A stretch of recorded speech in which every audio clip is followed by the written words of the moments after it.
2010, over 27,000 cases of pertussis, also known as whooping cough, were reported in the U.S., but many more cases likely go undiagnosed and unreported.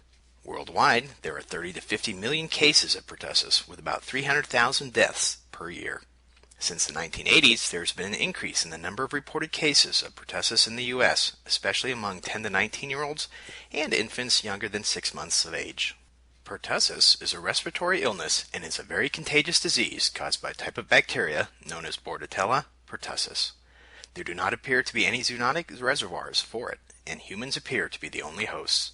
Whooping cough is spread by airborne droplets. When people inhale the bacteria, it attaches to the cilia that line part of the upper respiratory system.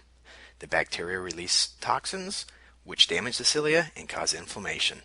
Pertussis is a very contagious disease and is spread from person to person.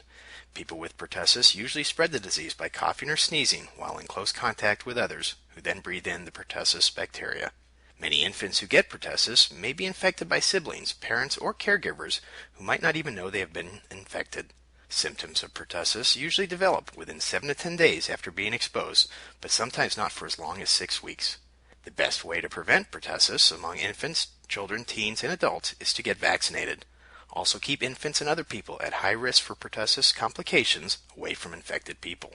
To learn more about whooping cough and Bordetella pertussis or other infectious diseases and environmental or indoor air quality issues, please visit the website shown on the screen.